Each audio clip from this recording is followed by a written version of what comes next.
check out.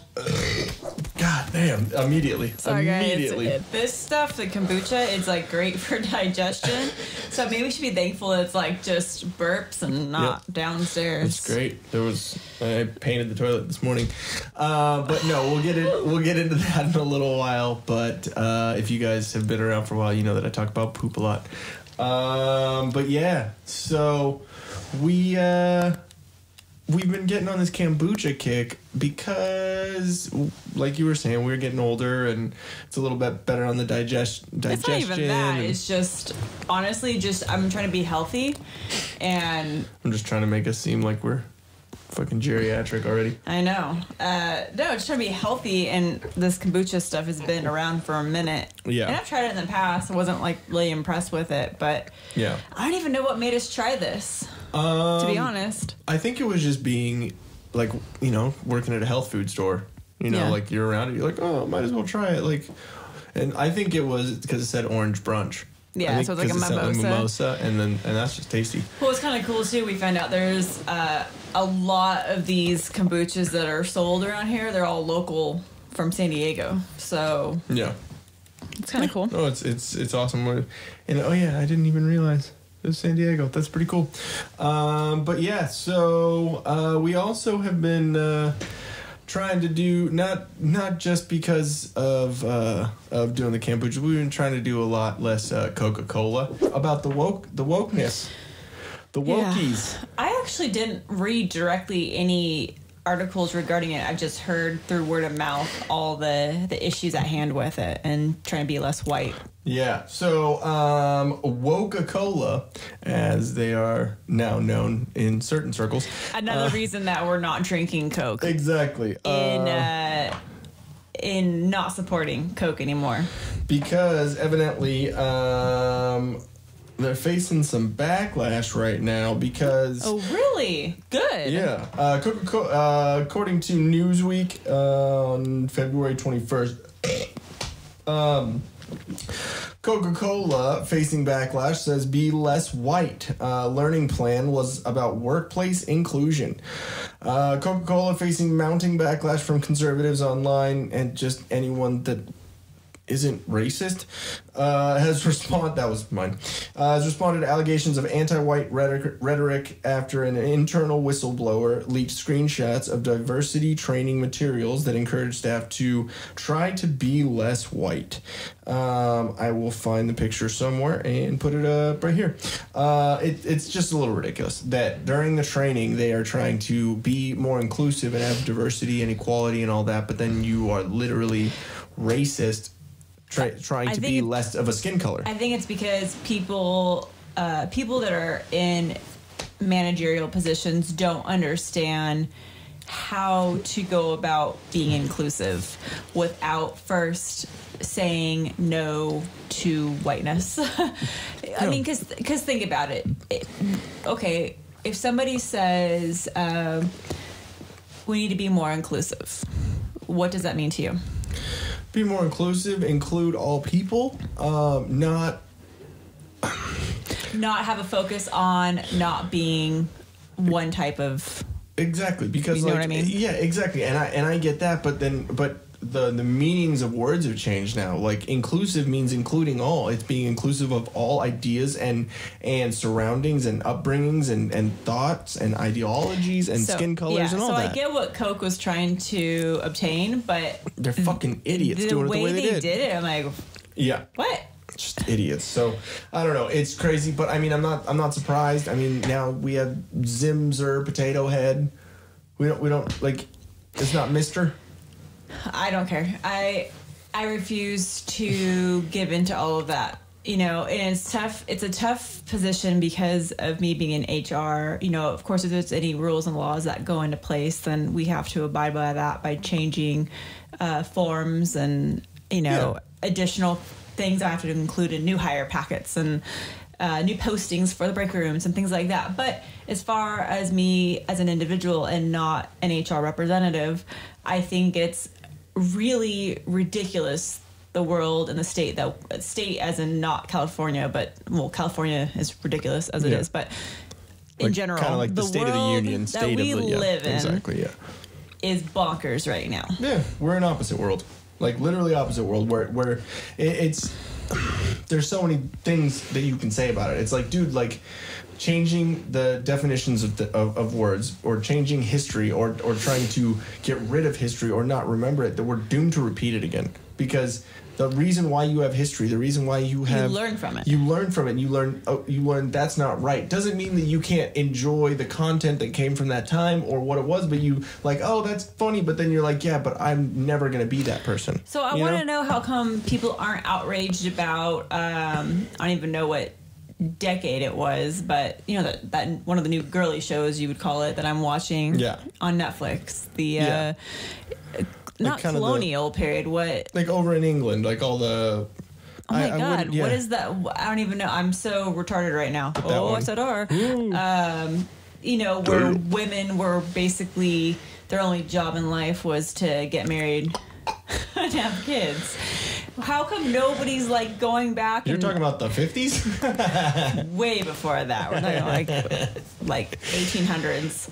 Like, why is nobody outraged about that? But yet there's all these other stupid things that people are outraged about. A potato not having gender, this Dr. Seuss debacle, like all this Sesame craziness. Street, the Muppets, like Peter Pan. The real question is, all the people that are complaining and diving into history to look at possible wrongs. Yeah. How many of these people actually have jobs or don't have jobs? Like, you have that much time on your hands? Yeah. It's ridiculous. And then instead of addressing what they're mad about or addressing that issue, they say, well, why do you care about it so much? So like turning the blame or turning the you know what I mean? And it's like, well, it's the boiled frog theory to me, because you know what the boiled frog theory. If you heat up a pan to boiling, or like if you heat up a boiling water and throw a frog in the water, it's going to jump out immediately. Mm-hmm. But if you put the frog in regular water, like an egg, exactly. Like if you put it in regular water and gradually boil that water, mm-hmm. it's gonna sit in there and fry, because it's used to it. So little things here and there, it builds up. That's why I'm always talking to you, and you're like, I know you care about it because it's like, that's stupid, but at the same time, it's like, who cares about all this? Because at some point, we're gonna be from here to here with all these little things in between, and then you're gonna be like, oh shit. Really, truly, what I think is gonna happen in 21 is people are just going to be so done with all these wackadoodles, just complaining about every little thing. Yeah. And something's going to happen. And I hope it does. Every generation, it like skips, it kind of flip-flops the scale, the pendulum comes back. And so you I know, guess, was this the equivalent? We're just waiting. Was this the equivalent of like the 60s? Yeah, exactly. And... you know, so I guess who was adults in the 60s? That'd be our grandparents, right? Yeah. Great-grandparents? Like some people's parents to some people's grandparents. Okay, so like right that generation, there, yeah. And then compared to their kids that were like the hippies. So I guess it's kind of the same thing. Yeah, it's the same thing. But, you know, I mean, obviously, because they were standing up against power and all that stuff then. Yeah, but we weren't all together as one. We weren't around back then. But what I think is, like putting the flower in the gun, you know, like little, you know, protests and stuff like that. But they were protests. They were actually peaceful protests. Protest. Not saying that there wasn't shit that went on, but then if you look back at it, it was actual like segregation. It was actual race issues. Like, not still saying that we don't. The crazy thing of the white versus black bathrooms and all that stuff. Women's rights, women's suffrage. Yeah, all that stuff is legit things to fight for. I'm sorry, but that to me is more important than a lot of all the stuff that's going on right now. Like, I'm not going to say that if you're trans, that you're not a person, and I don't respect you as a person. And if you personally ask me to call you whatever you want me to, I will. I totally will. I don't have any problem with that. You know, if you know me and you're a trans, then you're already gonna know that I joke around, and then I'm gonna give someone shit. That's not gonna change. I'm still gonna give you shit, and if you want to be my friend, then you're gonna, you know, realize that. And how about you just give it back, like dish it back? Yeah. You know, like acting like you want to say there's white privilege. You want to say there's this privilege and all that. What privilege do you have that you can't be made fun of a little bit, that you can't, you know, get some jokes here and there? Everyone tells jokes about everyone. Like, who are you to say that you're better than it? Exactly. No, I'm sorry.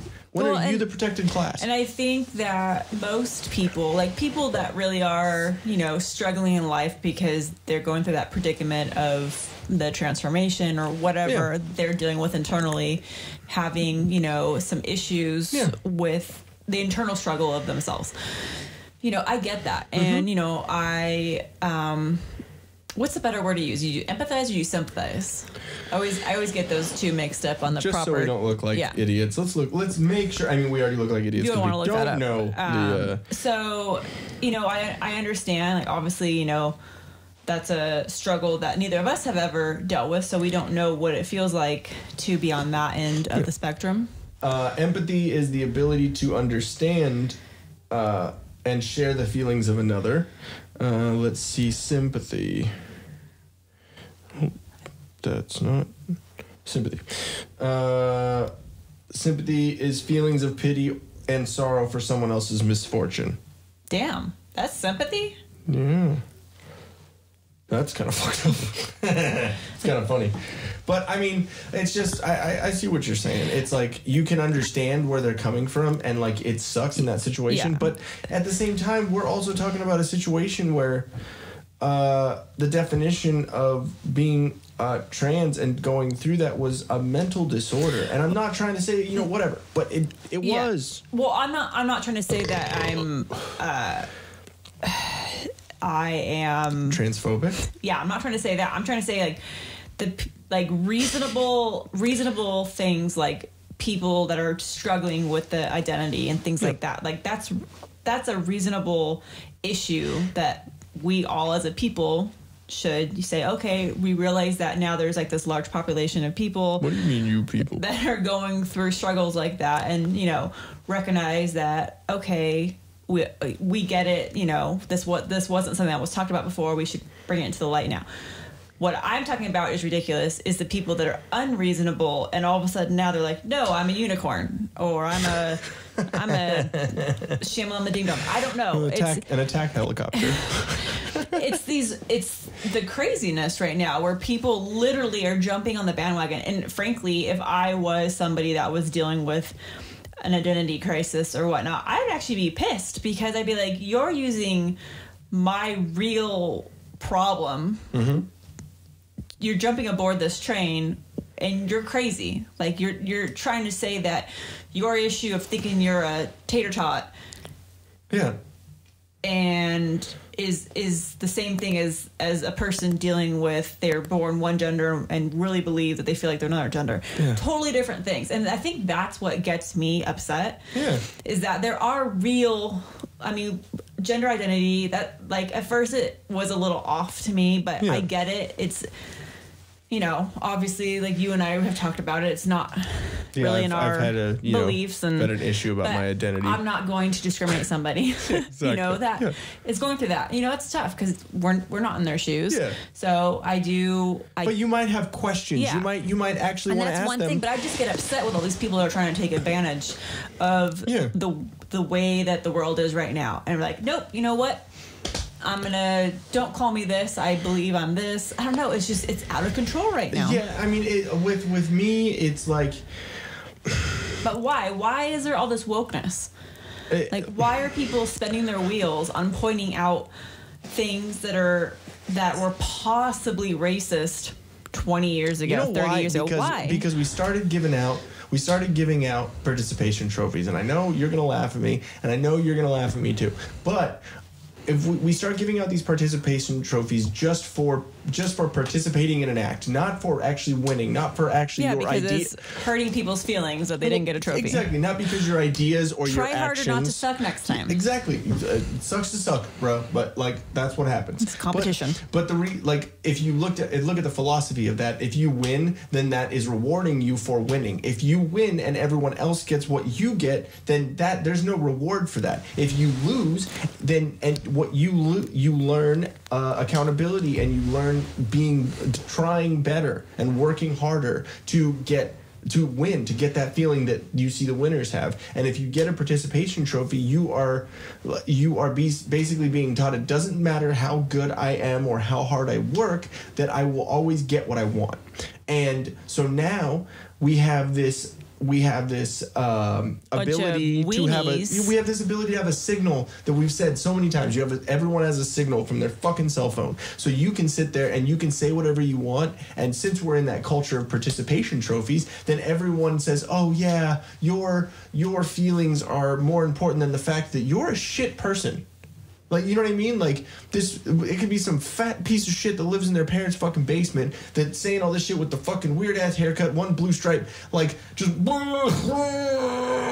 like, fucking crying about shit. And when, like, what do you do? Like, what is your point on this planet but to just shit on everything? Yeah. And so we're listening to those fucking shitty people. And it's like, no, okay, do something with your life and then talk. Because what you're doing right now is you're shitting on someone who's actually trying to do something and voicing their opinions or doing all this. What, you know what I mean? Well, I think it's all backwards. It's like you have people that are crying about all this racism and all this. It's systemic racism, babe. Yeah, it's white supremacy. The world's not fair, and one group gets stuff. Gets better stuff than this other group, and yada yada yada. But yet, us being in the white group, if we were to say anything, we're immediately shit on. Exactly. For having an opinion, just because we're white. And I just don't get how one group can scream about racism, but it's okay to be racist against another group. And what the thing about that is, you can say whatever you want about white people, make jokes, this and that, whatever, and it's not. It goes back to the Louis C.K. bit. He's like, you can call me a cracker. It's not going to even hurt my feelings. It's a word. It's a word. It doesn't really matter. Call me a Cheez-It. Those are pretty tasty. It's hilarious. I don't care. Like we usually maybe Trump's a Cheez-It because he's orange. Cheeto. Chester Cheeto. Trumper Cheeto. That's good. But no, it's like you can make fun of us and say whatever. We don't. It falls off your back. You know what I mean? But there's so much. It's this. It's just this woke culture. Like everything has to be under a microscope. It's like, can we just have some jokes? Can you just not get offended by shit? Like, realize that the comedy and jokes and little things and that, it's all of that. And then now it's bleeding into everyday life. Like everything with school. Like, obviously we don't have kids, but I'm hearing from friends at work just certain rules and stuff they have now for, when kids are actually in school, you can't. What did my coworker say? You aren't allowed to bring anything in to acknowledge your child's birthday anymore.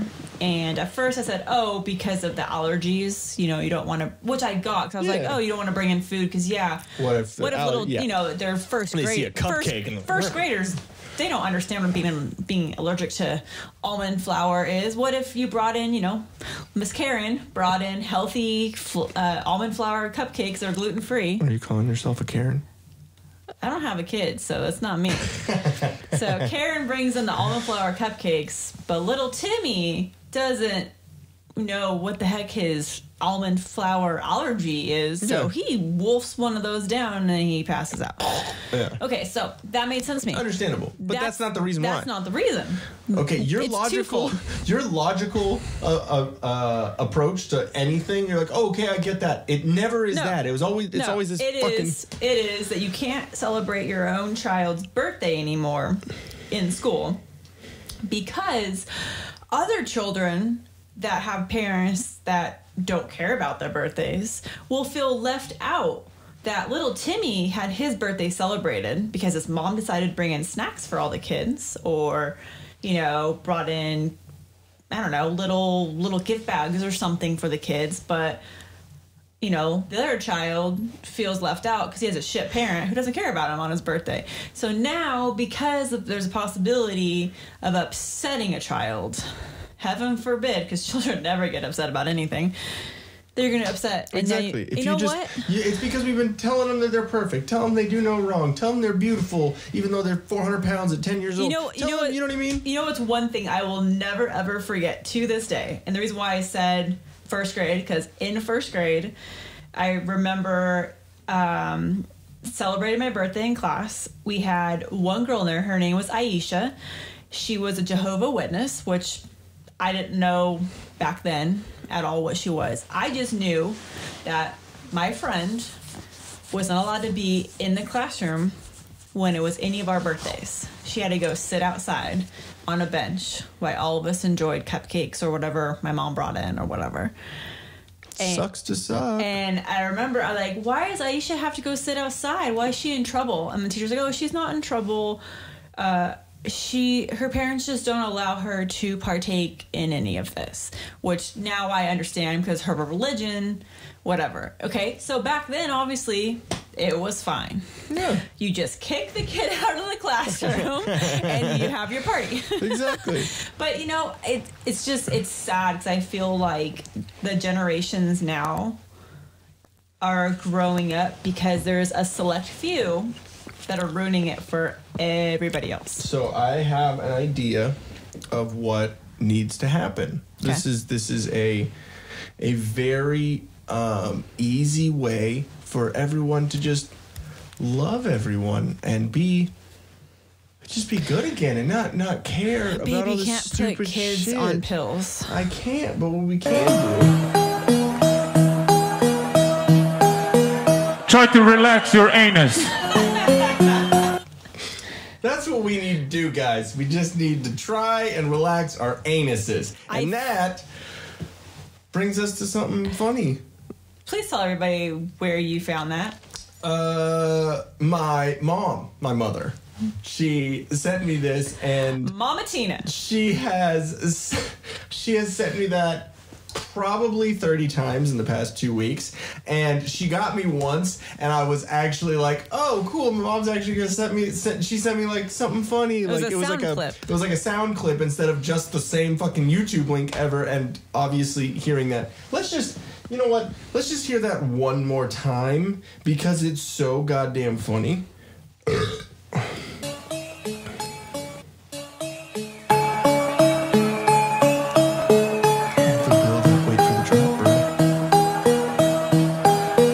Try to relax your anus. And then that face. That girl's face is so Your good. shoulders. Wait. Your shoulders. Your shoulders. They played this at one of those like EDM festivals. Tomorrowland is what it's called. And okay, I didn't know that was an EDM festival, so I told my mom, I was like, no, that's Disneyland. You're ridiculous. You're retarded. That's Disneyland. They did that at Disneyland. So try to relax your anus to a bunch of children at Disneyland. I'm going to quickly say what I feel about all the EDM festivals. We should have a festival and attract all those people, fence it off to where they can't escape, and then give them all COVID. Damn.